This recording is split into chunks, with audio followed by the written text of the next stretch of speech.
धर्मयुद्ध महाभारत के 10वें दिन कौरवों ने अपनी सेना की व्यूह की रचना सर्वतोभद्र व्यूह के रूप में ही रखी, क्योंकि 9वें दिन उनको काफ़ी फ़ायदा मिला था इस व्यूह के द्वारा और पांडवों को काफ़ी क्षति उठानी पड़ी थी। लिहाजा पांडवों ने 10वें दिन अपने व्यूह की रचना में बदलाव किया और सर्वतो विजय व्यूह उन्होंने तैयार किया।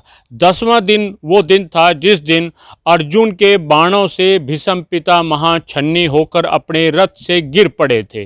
और 10वें दिन क्या कुछ घटनाक्रम रहा, आइए जानते हैं पुरातत्ववेत्ता राजेंद्र सिंह राणा के साथ।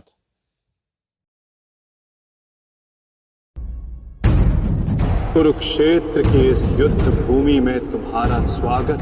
यदा यदा हि धर्मस्य ग्लानिर्भवति भारत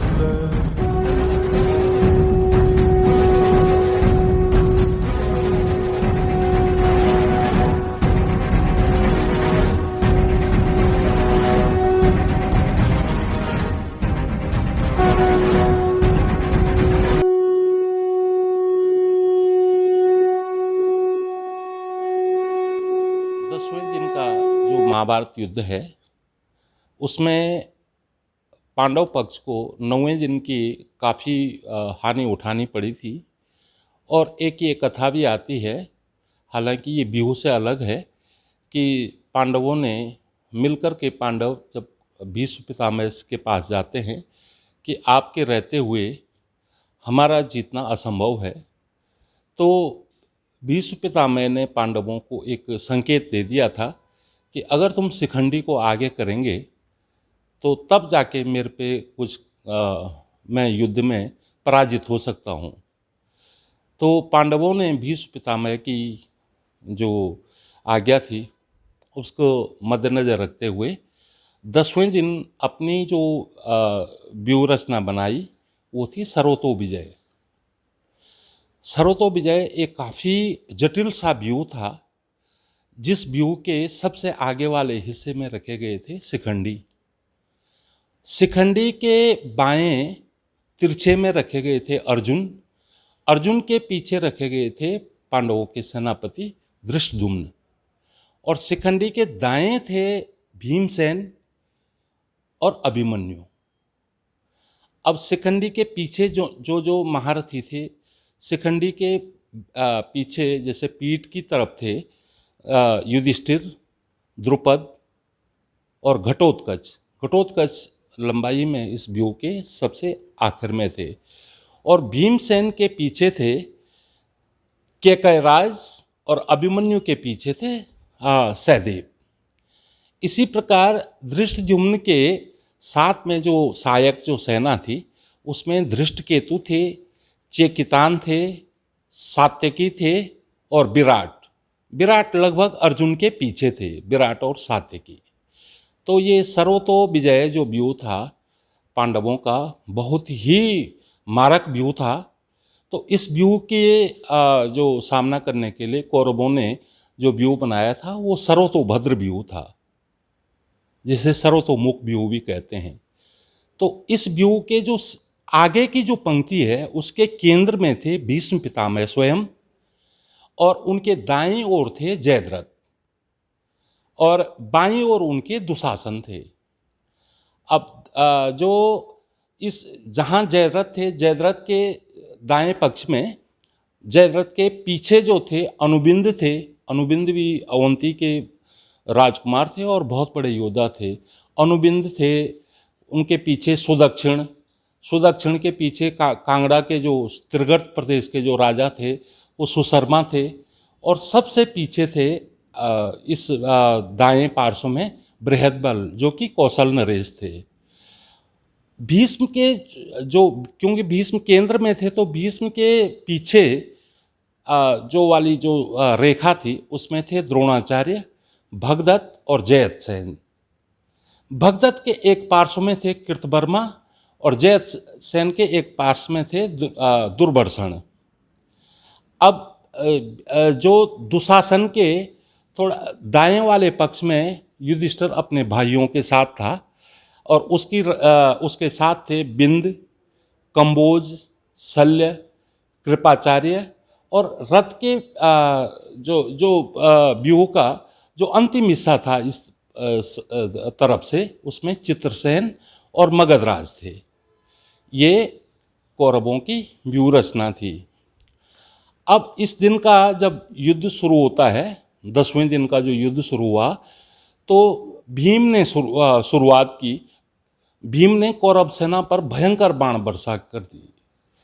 तो फिर पांडवों ने क्या किया कि एक तरफ तो भीम बाण वर्षा कर रहे थे, तो पांडवों ने किसको, शिखंडी को आगे कर दिया और भीष्म से लड़ने लग गए।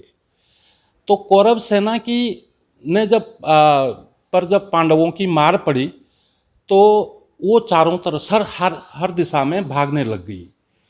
तो भीष्म पितामह ने जब ये देखा कि मेरी तो सारी सेना ऐसे भाग रही है, तो उन्होंने भी भयंकर पराक्रम दिखाया। ऐसा पराक्रम दिखाया कि पांडव सेना में चारों ओर हाहाकार मच गया। अब इधर दुर्योधन ने देखा, क्योंकि जो अन्य जो योद्धा थे वो कौरव सेना को बड़ी हानि पहुंचा रहे थे, तो उसने पितामह से कहा, दुर्योधन ने, कि आप आज के दिन ना अर्जुन को रोक लें। अर्जुन जब काल बन करके हमारी कौरव सेना पर टूट रहा है। तो फिर इसी दिन जब लड़ाई आगे बढ़ती है, तो बड़े बड़े महारथियों में युद्ध होता है, जिसमें भीम और भगदत्त का, अर्जुन और सुशर्मा में, और युधिष्ठिर और शिखंडी ने मिलकर उसको भीम को घेरने की फिर योजना बनाई। युधिष्ठिर ने कहा कि भाई शिखंडी को हम आगे रखते हैं, अर्जुन उनके पीछे से रख करके, और पांडव भी आगे आकर के व्यूह के मुख पे, उनका मुख्य जो मकसद था उस दिन भीष्म को घेरना था। अब क्या हुआ कि भीष्म पितामह ने क्योंकि वो शिखंडी पे सीधे बाण तो चला नहीं पा रहे थे, तो अर्जुन ने शिखंडी की ओट लेकर के, शिखंडी की एक साइड में अर्जुन थे, दूसरे में भीमसेन थे, तो अर्जुन ने वहाँ से बाण चलाने शुरू कर दिए। ऐसे भीष्म पितामह भी उसके उत्तर दे रहे थे, लेकिन अर्जुन ने क्या किया कि भीष्म पितामह जैसे बाण छोड़ते थे तो अर्जुन उनके धनुष को काट लेते थे। तो इस प्रकार एक धनुष काटा, दूसरा धनुष काटा, तीसरा धनुष काटा, तो भीष्म पितामह जो है माने धनुष तो पूरे कट गए थे उनके। फिर उन्होंने हाथ में वो छोड़ करके, धनुष बाण छोड़ करके, वो हाथ में जो माने उन्होंने एक ऐसी शक्ति ली कि वो अर्जुन पर फेंक दी, जो शक्ति जो है पर्वतों को भी तोड़ सकती थी। लेकिन उस दिन के युद्ध में अर्जुन ने उस शक्ति को भी अपने बाणों से काट डाला। फिर भीष्म तलवार लेकर के आए, तो अर्जुन ने उनकी ढाल को भी काट डाला।